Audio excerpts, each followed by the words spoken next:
Hello students, चलिए start करते हैं आज की क्लास।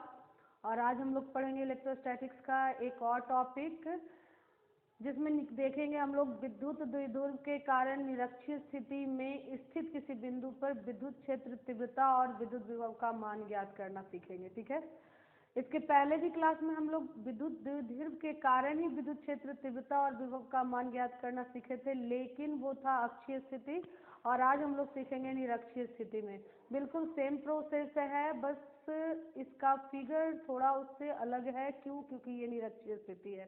ठीक है, तो वही हम लिखे हैं कि विद्युत द्विध्रुव के निरक्षीय स्थिति में, ध्यान से समझिएगा, निरक्षीय स्थिति का ही नाम होता है लंबवत समद्विभाजक स्थिति। इसी का एक और नाम है लंबवत समद्विभाजक स्थिति। ठीक है, लंबवत समद्विभाजक स्थिति। तो लिखे विद्युत द्विध्रुव के निरक्षीय स्थिति में, पकड़िएगा पॉइंट को, विद्युत द्विध्रुव के निरक्षीय स्थिति में या लंबवत समद्विभाजक स्थिति में स्थित किसी बिंदु पर विद्युत क्षेत्र तीव्रता और विभव का क्या करें? मान ज्ञात करें। क्लियर हो रहा है? निरक्षीय स्थिति को ही कहते हैं लंबवत समद्विभाजक स्थिति, मतलब वो स्थिति जिसमें कोई बिंदु जो हमको ऐसा लेना है कि वो द्विध्रुव पर लंब भी हो और द्विध्रुव को समद्विभाजित भी करता हो, दो बराबर भागों में बांटता भी हो। क्लियर? तो चलेंगे, देखिएगा, ध्यान दीजिएगा, इसका फिगर को भी हम लोग समझते चलेंगे। तो देखिए, आपको कह रहा है द्विध्रुव के कारण, तो सबसे पहले एक विद्युत द्विध्रुव ले लेते हैं। तो एक विद्युत द्विध्रुव लेते हैं।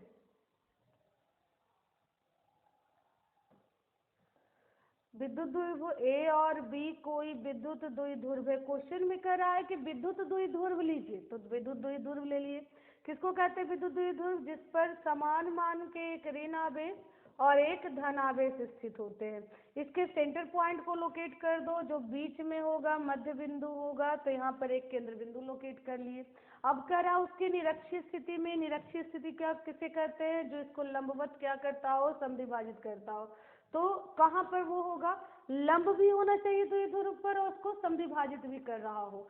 तो वो बिंदु कहाँ कहाँ पर लंब डालेंगे? ओ पॉइंट पर, क्योंकि ओ मध्य बिंदु है जो दोनों को क्या कर रहा है? द्विध्रुव को बराबर भागों में बांट रहा है। तो ये इस ओ पर क्या डाल देते हैं? लंब डाल देते हैं। ठीक है, अब देखो जरा, एक मिनट,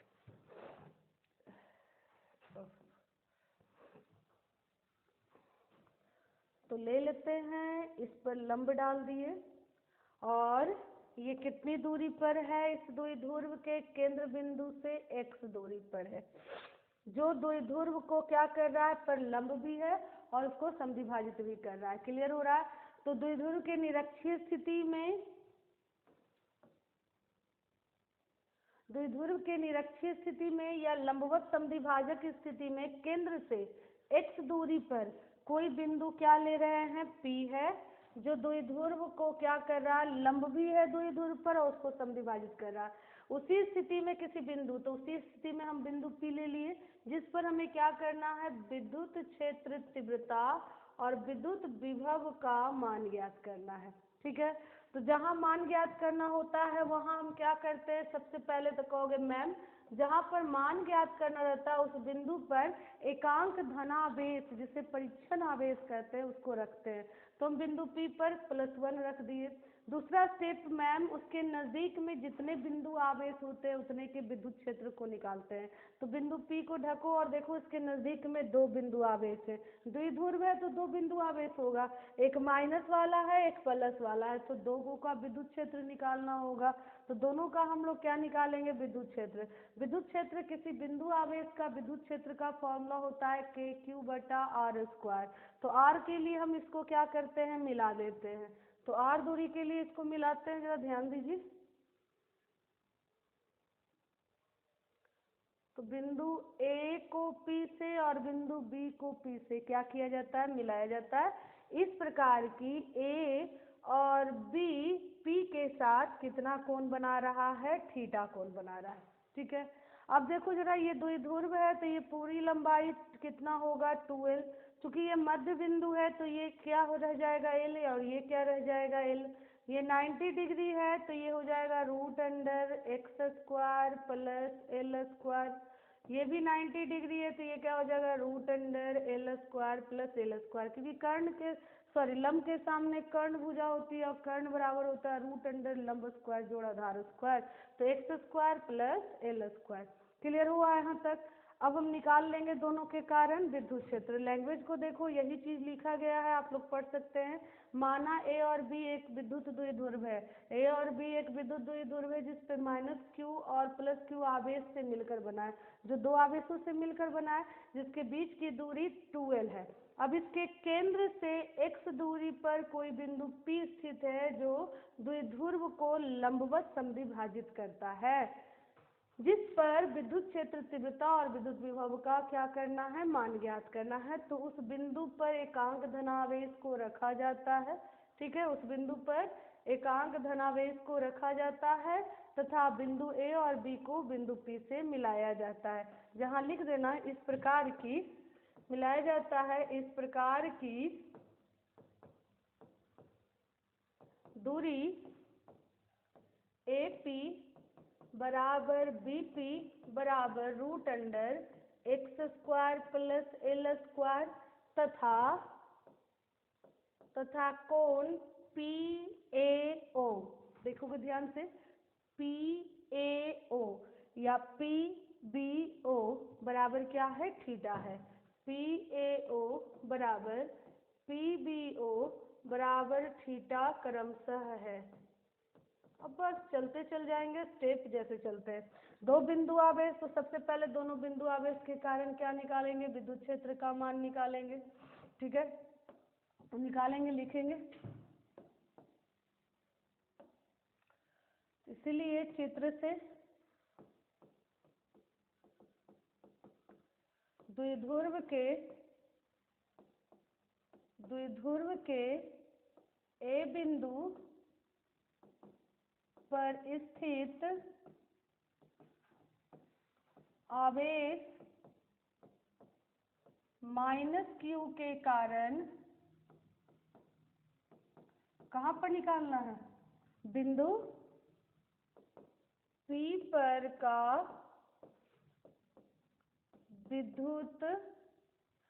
बिंदु P पर का विद्युत क्षेत्र तीव्रता, विद्युत क्षेत्र तीव्रता। तो ई ए के कारण P पर निकालना है फॉर्मूला। किसी बिंदु आवेश के कारण किसी बिंदु पर का होता है के क्यू बटा आर स्क्वायर, तो आर ए के कारण P पर निकालना है तो ए से P की दूरी का स्क्वायर, फॉर्मूला हो गया के क्यू बटा आर स्क्वायर, ठीक है। और के क्यू बटा आर ए से P की दूरी है root under x square plus L square का होल स्क्वायर, और स्क्वायर से रूट खत्म हुआ तो हो गया x square plus L square, equation first. तो ये तो निकला द्विध्रुव के एक बिंदु आवेश के कारण। इसी प्रकार दूसरा बिंदु आवेश के कारण निकाल लो और दोनों को वेक्टर मेथड से जोड़ दो, जो आएगा वो इलेक्ट्रिक फील्ड का फॉर्मूला बनकर आएगा। चलिए तो इसी प्रकार लिखेंगे, इसी प्रकार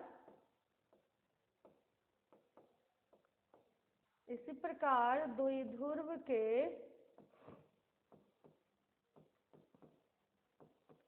बी बिंदु पर स्थित बिंदु आवेश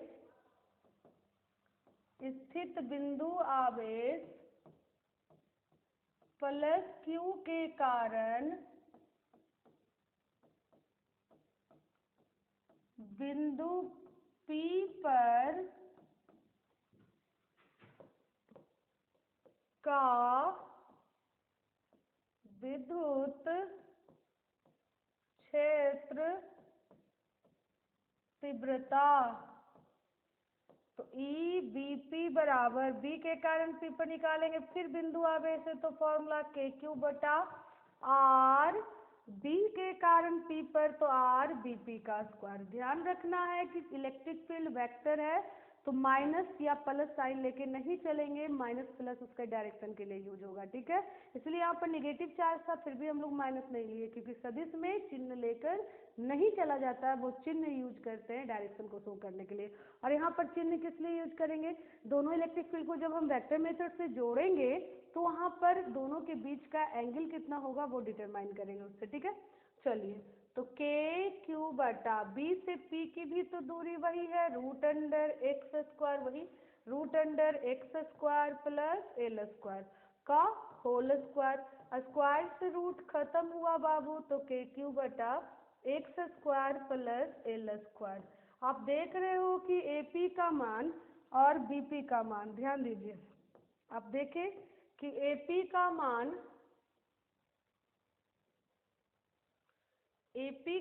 और बीपी का मान क्या आ रहा है, सेम आ रहा है, देख लो।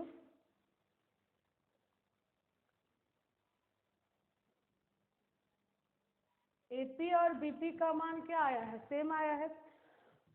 यहाँ देखिए बीपी का जो मान आया है,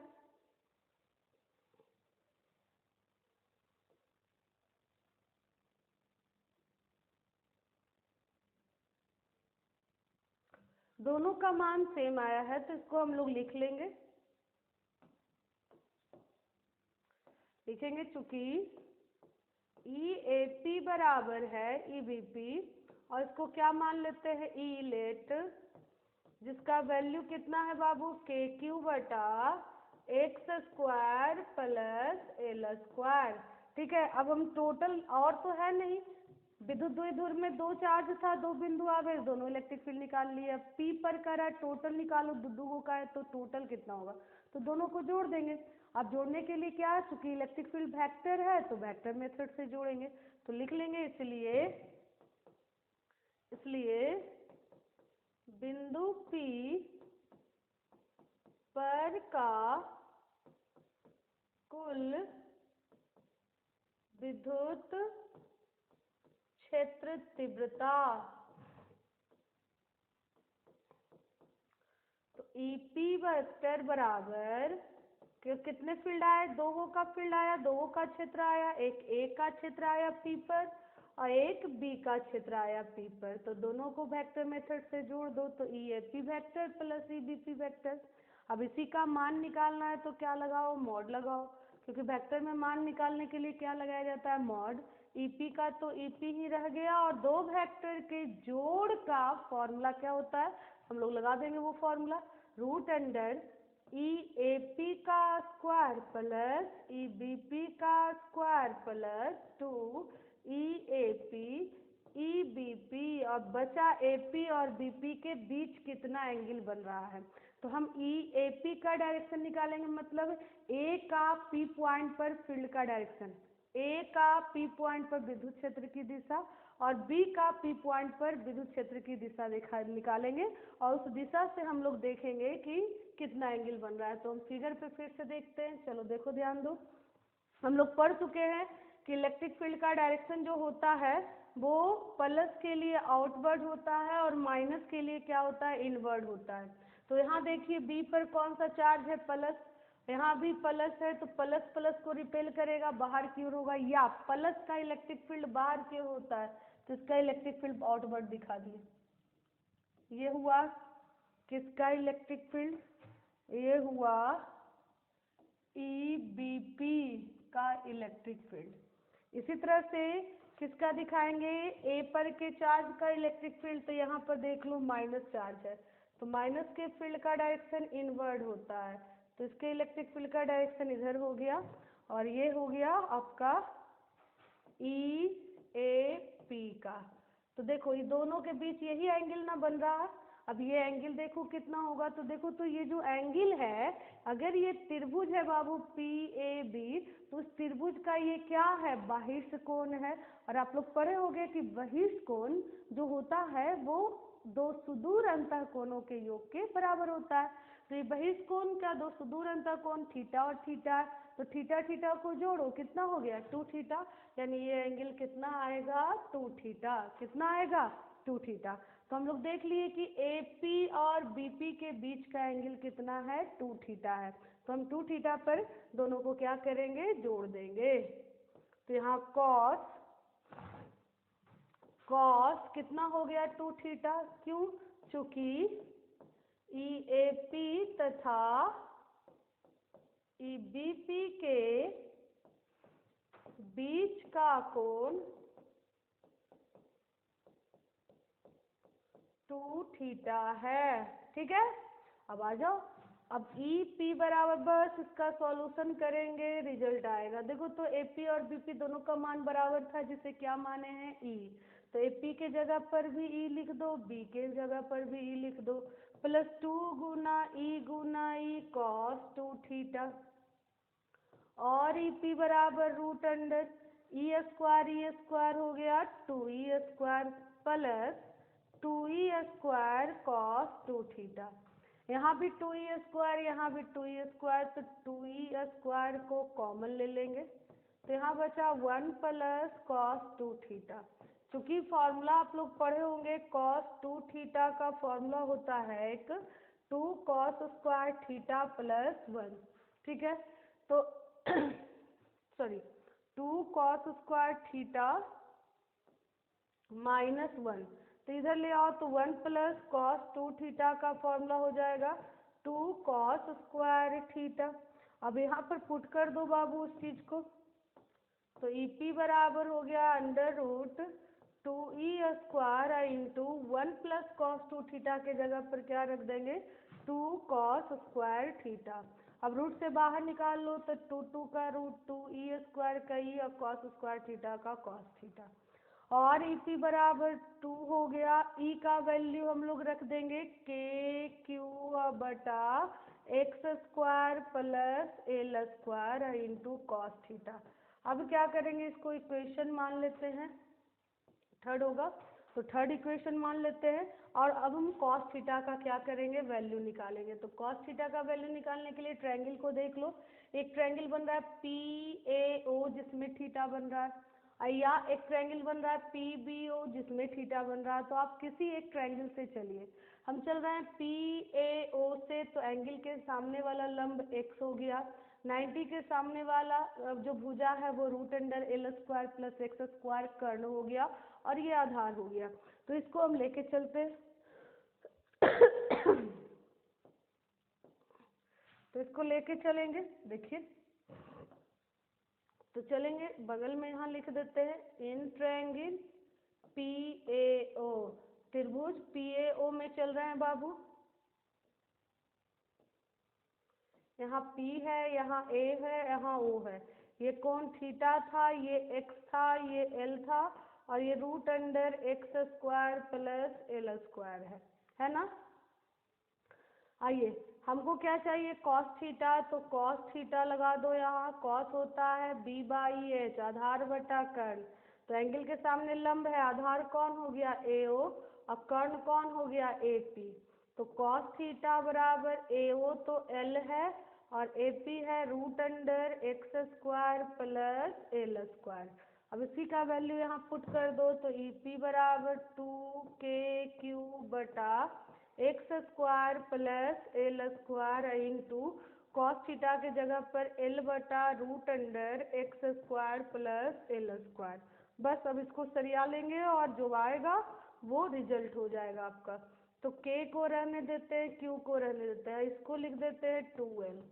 ठीक है, क्योंकि हम लोग अभी भी जान रहे हैं कि विद्युत द्विध्रुव के फॉर्मूला में हमको Q नहीं P दिखना चाहिए, तो Q गुना 2L बराबर P। P क्या होता है, विद्युत द्विध्रुव आघूर्ण होता है। ठीक है, अब बटा देखो, तो यहाँ पर कुछ नहीं, तो एक पावर, आई रूट हटाओगे तो पावर क्या हो जाएगा 1/2, तो x square plus L square, एक हो जाएगा x square plus L square power 1/2, base same power जुड़ेंगे तो हो जाएगा x square plus L square power 1 plus 1/2, यानी x square plus L square power 3/2, यानी इतना को हम लोग लिख सकते हैं कितना, x square plus L square power 3/2।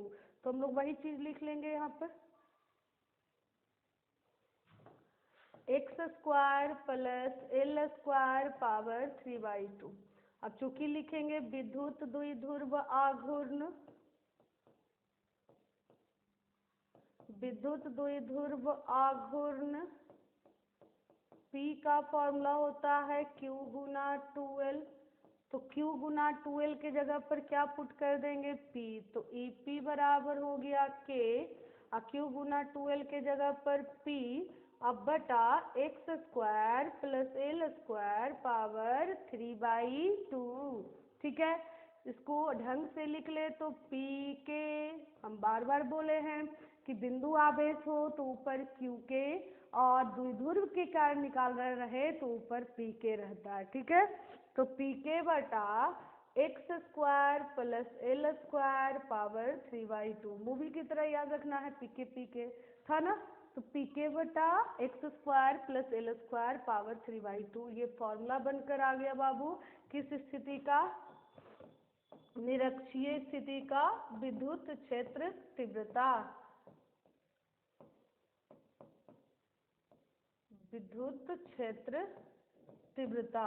ठीक है, द्विध्रुव के निरक्षीय स्थिति का विद्युत क्षेत्र तीव्रता का फॉर्मूला आया पी के बटा x square plus L square power 3/2। अब जैसे स्थिति लेते थे अक्षीय का वैसे ही लेंगे, इसकी स्थिति ले लेंगे। यदि क्या स्थिति लेते थे, यदि x बहुत बहुत बड़ा हो l से हो, तो x बहुत बड़ा है l से, तो l को क्या लेते हैं, नगण्य मान लेते हैं, नगण्य लेते हैं। मतलब इतना छोटा है कि उसका वैल्यू x को प्रभावित नहीं करेगा। मतलब एक्स स्क्वायर में एल स्क्वायर जोड़ोगे भी तो उसका वैल्यू क्या होगा, एक्स स्क्वायर, इतना छोटा है। ठीक है, जैसे हम एग्जाम्पल देते हैं आपको कि हाथी पे एक चींटी चढ़ जाए तो उसमें कोई अंतर नहीं पड़ेगा उसके वजन में, क्यों, क्योंकि उस हाथी की तुलना में वो चींटी बहुत बहुत ही छोटा है। बिल्कुल उसी तरह से x का वैल्यू बहुत बड़ा, l का वैल्यू बहुत छोटा, तो x स्क्वायर करेंगे तो और बड़ा हो जाएगा, छोटा का स्क्वायर करेंगे और छोटा हो जाएगा, और जोड़ेंगे तो उसके वैल्यू में कोई प्रभाव नहीं पड़ेगा। तो l को नगण्य ले लेते हैं। तो EP बराबर क्या फॉर्मूला है, पी के बटा x square plus L square power 3/2।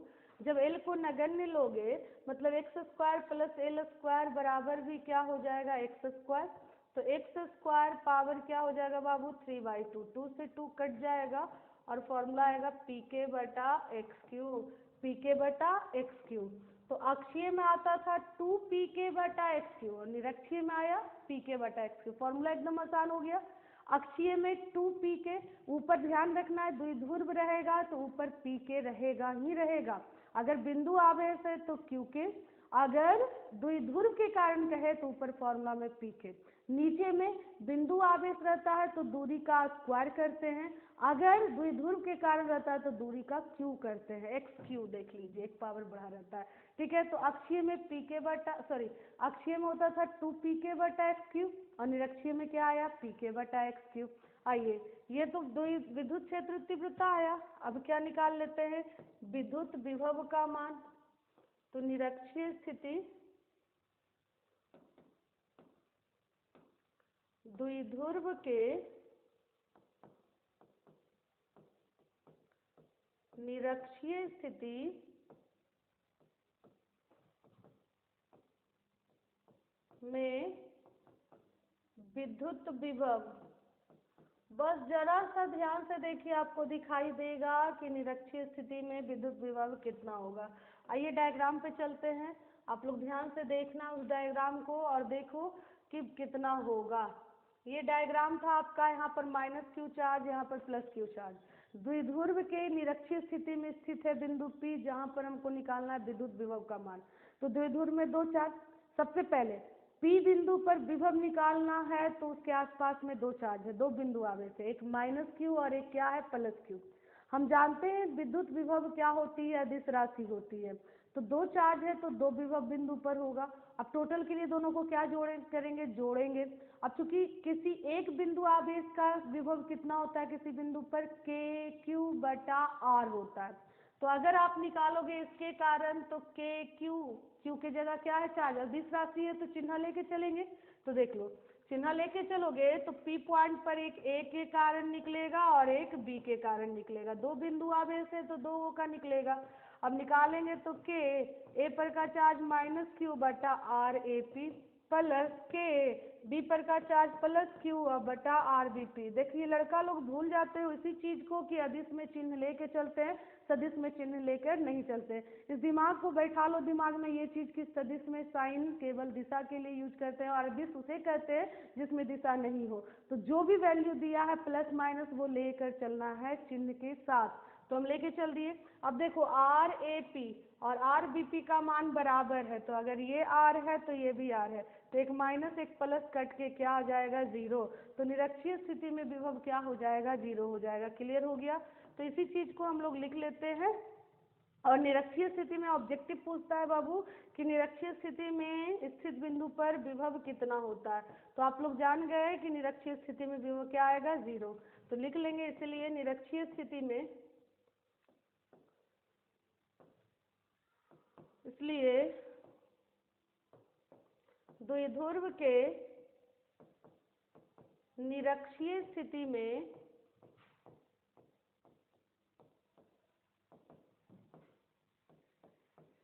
स्थित बिंदु P पर का विद्युत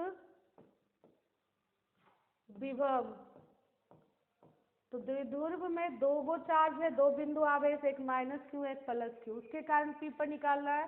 तो एक पर के चार्ज के कारण P पर का विभव प्लस बी पर के चार्ज के कारण P पर का विभव, और भी P बराबर के क्या होता है विभव का फॉर्मूला बिंदु आवेश के कारण के क्यू बटा आर, तो के ए पर का चार्ज क्या था माइनस क्यू बटा आर ए पी प्लस के बी पर का चार्ज प्लस क्यू था अब बटा आर बी पी। यहाँ लिख देंगे चूंकि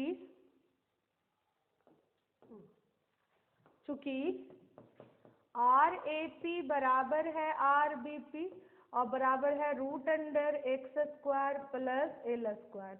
वैल्यू को पुट करिए, देखिए वैल्यू क्या आ जाएगा, एक निगेटिव एक पॉजिटिव इक्वल वैल्यू कट के जीरो हो जाएगा।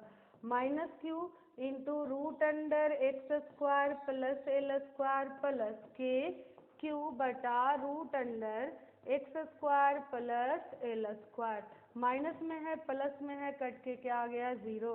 तो ध्यान रखना है कि निरक्षीय स्थिति में विद्युत विभव क्या होता है जीरो होता है। बहुत इजली था। विभव अदिश राशि तो जिस पॉइंट पर निकालना है उसके पास देखिए कितने, उसके नजदीक में कितने बिंदु आवेश है, तो द्विध्रुव में दो बिंदु आवेश था, एक माइनस क्यू एक प्लस क्यू, उसके कारण P पर निकालना है। फॉर्मूला है बिंदु आवेश के कारण बिंदु P पर का विभव का फॉर्मूला क्या हो गया के क्यू बटा आर, तो माइनस था तो के माइनस क्यू बटा आर, ए के कारण P पर तो आर ए पी दूरी, ठीक है। बी के कारण P पर निकाले के क्यू बटा आर बी पी, क्यू पर का चार्ज प्लस था तो प्लस में हो गया, दोनों दूरी बराबर है तो एक प्लस में एक माइनस में कट के क्या आ गया जीरो आ गया, और निरक्षीय स्थिति का विभव क्या हुआ जीरो हुआ। बस थोड़ा सा और देख लो, तो यहाँ से हम लोग क्या दिखे, अक्षीय तथा निरक्षीय स्थिति में प्राप्त विद्युत क्षेत्र तीव्रता के बीच संबंध देख लो जरा, के बीच संबंध, ये ऑब्जेक्टिव के लिए है, आपको डेरिवेशन यहीं तक है बाबू, ये आगे देख लीजिए। तो अक्षीय स्थिति में यहाँ हम अक्षीय ही लिख देते हैं, अक्षीय स्थिति में विद्युत क्षेत्र लाए थे 2p के बटा एक्स क्यू, और निरक्षीय में अभी अभी हम लोग देखे क्या आया था विद्युत क्षेत्र तीव्रता p के बटा एक्स क्यू, ठीक है। तो देखो तो इसको इक्वेशन फर्स्ट कर दे, इसको सेकंड कर दे, तो डिवाइड कर दो equation first divided by second, ठीक है। तो ई अक्षीय अब बटा ई निरक्षीय, तो आ गया 2p के बटा एक्स क्यू और बटा p के बटा एक्स क्यू, p के एक्स क्यू कट के आ गया दो, मतलब ई अक्षीय जो होता है वो इसको इधर ले जाओ तो 2 × ई निरक्षीय होता है। फॉर्मूला देख के ही हमको पता चल रहा है ये पी के बटा एस क्यू 2 है, मतलब इसका ई डबल है। ठीक है, तो ई अक्षीय जो होता है निरक्षीय के विद्युत क्षेत्र का दुगना होता है। अगर निरक्षीय के विद्युत क्षेत्र का मान 4 है तो अक्षीय में कितना होगा, 8 होगा। अगर निरक्षीय का 8 है तो अक्षीय का कितना हो जाएगा, 16 हो जाएगा। अगर अक्षीय का 10 है तो सॉरी निरक्षीय का 10 है तो अक्षीय 20 हो जाएगा। उल्टा कहें, अगर अक्षीय 20 है तो निरक्षीय आधा हो जाएगा, 20 का आधा 10 हो जाएगा। तो ध्यान रखना, अक्षीय दुगना निरक्षीय अक्षीय का आधा, अक्षीय दुगना निरक्षीय का, या निरक्षीय क्या होता है, अक्षीय का आधा होता है। क्लियर हो गया, ये रिलेशन पे भी ऑब्जेक्टिव रहता है, इसलिए इसको ध्यान रखना है आप लोग को। ठीक है, आशा करते हैं आज की क्लास समझ में आई होगी आप लोग को। अगर कोई दिक्कत हो तो आप कमेंट करना हमको, हम देख लेंगे उसको। ठीक है, और आप लोग मन लगा कर पढ़िए। ठीक है, आज की क्लास यहीं तक रोकते हैं। Okay, good night.